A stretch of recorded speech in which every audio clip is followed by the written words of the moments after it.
रात के 10 बज रहे थे। विशाखा अपने मोबाइल की स्क्रीन को स्क्रॉल कर रही थी और नितिन लैपटॉप पर एक ब्लॉग पढ़ रहा था। विशाखा, जरा इधर देखो। क्या हुआ? विशाखा बेड से उठी और नितिन के पास आकर बैठ गए। ये देखो क्या लिखा है। जो लोग एडवेंचर के शौकीन हैं उनके लिए ये ब्लॉग बहुत इंपॉर्टेंट है। उत्तर प्रदेश में लखीमपुर के पास बेरागढ़ नाम का एक गांव है। इस गांव का जंगल दिन में बहुत ही शांत और खूबसूरत दिखाई देता है। दूर दूर से लोग यहाँ घूमने फिरने कैंपिंग के लिए आते हैं, लेकिन न जाने क्यों रात के वक्त इस जंगल को ठीक नहीं बताया जाता। जो भी रात के वक्त यहाँ पर रुकता है उनको अपने आसपास किसी की मौजूदगी महसूस होती है।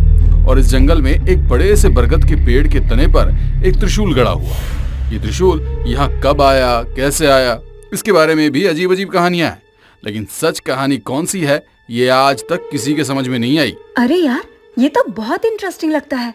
क्या तुम्हारे माइंड में भी वही चल रहा है जो मेरे दिमाग में है? हाँ, यही सोच रही हो ना तुम कि पिछले 6 महीनों से हम कहीं नहीं गए, ना ही दोस्तों से मिले। ये जगह हमारे लिए एकदम परफेक्ट है। लेकिन हम यहाँ रुकेंगे कहाँ, जंगल में कैंपिंग करके? ये तो वहाँ जाने पर ही पता चलेगा। अगले दिन इन दोनों ने अपने साथ अपने 3 दोस्त रोहित, ऋतिक और पारुल को लिया और बैरागढ़ के लिए निकल गए। तुम लोगों का प्लान हर बार अच्छा ही होता है। जरूर हमें वहाँ बहुत मजा आने वाला है। कई घंटों के सफर के बाद ये सब लखीमपुर पहुँच गए। एक चौराहा आया जहाँ पर इनको आग के पास 2 आदमी बैठे हुए नजर आए। एक्सक्यूज मी, क्या आप बता सकते हैं कि बैरागढ़ कौन सा रास्ता जाएगा? बैरागढ़? उस आदमी ने उन सभी का चेहरा एक बार और देखा और फिर कहा, ये दूसरा वाला रास्ता बैरागढ़ की तरफ ही जाता है, लेकिन वो जगह रुकने लायक नहीं है, खासकर रात में। जी वो हम देख लेंगे, थैंक यू।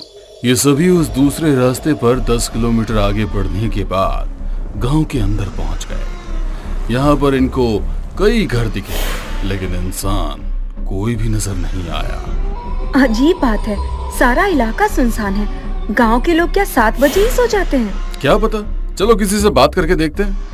ये चारों अब कार से उतरकर एक घर के दरवाजे पर गए और नितिन ने कुंडी खटखटाई। चर की आवाज करते हुए दरवाजा खुल गया और सामने उन्हें एक अधेड़ उम्र की औरत खड़ी नजर आई। क्या बात है, कौन हो तुम लोग? प्रणाम अम्मा जी, हम लोग शहर से आए हैं। क्या यहाँ कोई सराय है या कोई ऐसा घर जहाँ हम रात गुजार सके, हमें पनाह मिल जाए? शहरी लोगों को घर में जगह देने की गलती हम गांव वाले नहीं करते। ठीक होगा कि तुम लोग यहाँ से चले जाओ। लेकिन अम्मा जी। उस औरत ने मुंह पर ही दरवाजा बंद कर दिया। बड़े खड़ूस लोग हैं यहाँ के, भला मेहमानों के साथ कोई ऐसा बर्ताव करता है? उन 5 ने पीछे मुड़कर देखा तो एक आदमी वहाँ पर खड़ा अजीब तरीके से हंस रहा था। गांव के लोग जैसा चाहे बर्ताव कर सकते हैं, किसी को आप कुछ कह थोड़ी सकते हैं। क्या आप हमारी कुछ मदद कर सकते हैं? कर तो सकता हूँ, लेकिन पहले ये बताइए कि आपका यहाँ आने का मकसद क्या था? यहाँ के जंगल के बारे में और उस त्रिशूल के बारे में हमने काफी कुछ सुना है, तो हमारा मन हुआ कि हम इस गांव में रुके। उस जंगल को और उस बरगद के पेड़ पर लगे त्रिशूल के बारे में थोड़ी और इन्फॉर्मेशन निकालें। अगर जंगल में घूमना है तो यहाँ गांव में क्यों आए हो?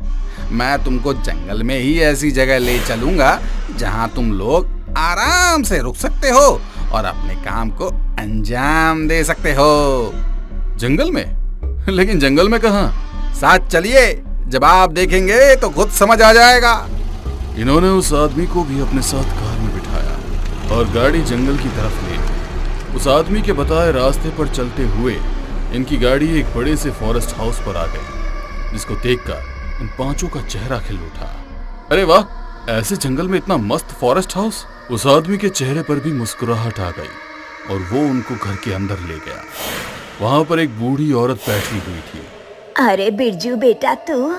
हाँ माँ, ये कुछ लोग शहर से आए हैं, रुकने के लिए जगह ढूंढ रहे थे, तो मैं इनको यहाँ ले आया। सही किया, वरना गांव के लोग तो किसी को भी घर में रखने के लिए तैयार नहीं होते। शुक्रिया माँ जी। लेकिन ऐसा क्यों? गांव वाले रात के वक्त घर से बाहर क्यों नहीं निकलते? बता दूंगी, सब बता दूंगी, लेकिन कल तुम लोग सफर करके आए हो, अभी खाना खाओ और सारी रात आराम करो। इन सभी ने एक साथ डिनर किया और फिर नितिन विशाखा के साथ एक कमरे में चला गया। वहीं रोहित भी एक अलग कमरे में ठहर गया, लेकिन पारुल और ऋतिक अभी भी वहीं डाइनिंग हॉल में बैठे हुए थे। तुम लोगों को सोना नहीं है क्या? अम्मा जी, सो जाएंगे, लेकिन पहले हम छत पर जाकर थोड़ा टहलना चाहते हैं। आप बता सकती हैं छत पर जाने का रास्ता किस तरफ से है? इस गलियारे के आखिरी में चले जाओ, वहाँ तुमको छत पर जाने वाली सीढ़ियाँ नजर आ जाएंगी। ये दोनों अब सीढ़ियों की तरफ चल दिए। वो औरत और बिरजू एक दूसरे को देखकर मुस्कुराने लगे। वाह, कितना अच्छा व्यू दिख रहा है यहाँ का, और हवा भी कितनी फ्रेश लग रही है। हाँ, सही कहा। शहर की हवा में ये पेड़ पौधों वाली खुशबू कभी नहीं आती। दोनों रेलिंग के पास जाकर सामने घने जंगल का नजारा देखने लगे। तभी उन दोनों को ऐसा लगा कि मानो उनके सर के ऊपर से बहुत तेज हवा का झोंका गुजरा हो।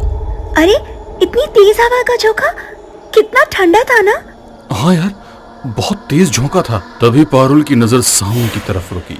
उसे दिखाई दिया कि सामने जंगल में जितने भी पेड़ हैं, उन सभी पर कुछ चीज चमकती हुई दिख रही है। हाँ, सारे पेड़ पर दो लाल लाल रोशनी कैसे चमक रही है? मुझे लगता है ये किसी पंछी की आंखें हैं, या फिर शायद उल्लुओं की। क्या सच में?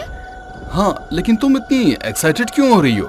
ऋतिक, प्लीज बाहर चलो ना। मैंने आज तक कभी किसी उल्लू को लाइव नहीं देखा है। क्या? तुम कोई बच्ची हो क्या जो उल्लू देखने का मन हो रहा है तुम्हारा? माँ जी, हम जरा बाहर होकर आ रहे हैं, थोड़ी देर में आ जाएंगे। ठीक है बेटा, चले जाओ। पारुल के कहने पर ऋतिक उसके साथ नीचे वापस आया। बिरजू और उसकी माँ अभी भी हॉल में ही बैठे थे। अब ये दोनों घर से बाहर निकले और सामने उसी तरफ बढ़ गए जहां से इन्हें वो लाल चमक वाले पेड़ नजर आ रहे थे। पास जाने पर इनको एक पेड़ पर एक उल्लू बैठा हुआ नजर आया, जिससे ये साफ हो गया कि वो लाल चमकती चीज उल्लुओं की आंखें ही है। ओह माय गॉड, ये उल्लू तो क्यूट होने के साथ साथ स्कैरी भी लग रहा है। हाँ, बहुत क्यूट है। तुम इसको गोद क्यों नहीं ले लेती? तभी उनको सभी उल्लुओं के साथ साथ कूकने की आवाज आई। Oh my God!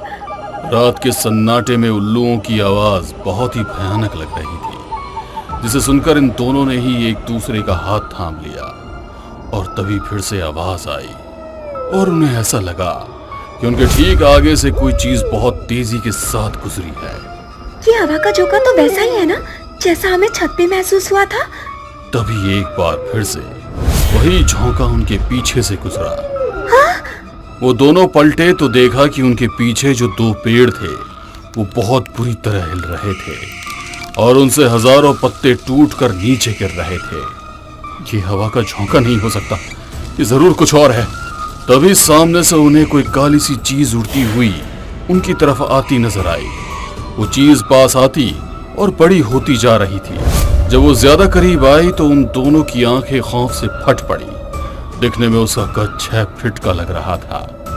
उसकी चमड़ी पूरी तरह लाल थी। उसके हाथ और पैर नीले थे, जिन पर लंबे लंबे तलवार के जैसे नाखून थे और कई सारे बाल उगे थे। चेहरा किसी भेड़िए के जैसा था और बड़े बड़े खूंखार दांत और लाल आंखें। सर पर 2 बड़े बड़े सींग और उसकी पीठ पर 2 काले बड़े बड़े उल्लू के जैसे पंख थे। उसने ऋतिक का सिर पकड़ा और उसको हवा में ही उड़ा ले गया। ऋतिक! पारुल बहुत जोरों से चिल्लाई। उसका दिल दहल उठा था, सांसें फूल चुकी थी। ऋतिक उस भयानक पंछी के साथ हवा में उड़ गया तथा उसने खुद को छुड़ाने की कोशिश भी बहुत की। वो कुछ ही मिनटों में ऋतिक के साथ वहां से गायब हो गया। पारुल पलटी और तेजी से फॉरेस्ट हाउस की तरफ भागी। उल्लुओं की तेज आवाज उसके कानों को टकरा रही थी तो वो और ज्यादा डर जाती, लेकिन उसने अपने कदमों को नहीं रोका। आंख में आंसू, दिल में डर लिए वो फॉरेस्ट हाउस की तरफ भाग रही थी। तभी अचानक उसके ऊपर कुछ चीज आकर गिरी। उसने पाया कि ये ऋतिक की गर्दन थी, जिसे देखकर उसका डर और ज्यादा बढ़ गया। उसने भागने के लिए कदम आगे बढ़ाए तो वहीं पंछी ऊपर से आया और उसने बालों के बल पारुल को ऊपर उठा लिया। वो पारुल को लेकर वहां से हवा में उड़न छू हो गया और फिर से उल्लुओं की आवाज उस फिजा में गूंजने लगी। वो पंछी कौन है और क्यों वो इंसानों को खत्म कर रहा है? गांव के लोग रात के वक्त बाहर क्यों नहीं निकलते? बूढ़ी औरत और बिरजू उसके बारे में क्या जानते हैं? बाकी बचे 3 दोस्तों के साथ आगे क्या होगा? इन सभी सवालों के जवाब आपको मिलेंगे इस कहानी के दूसरे पार्ट में।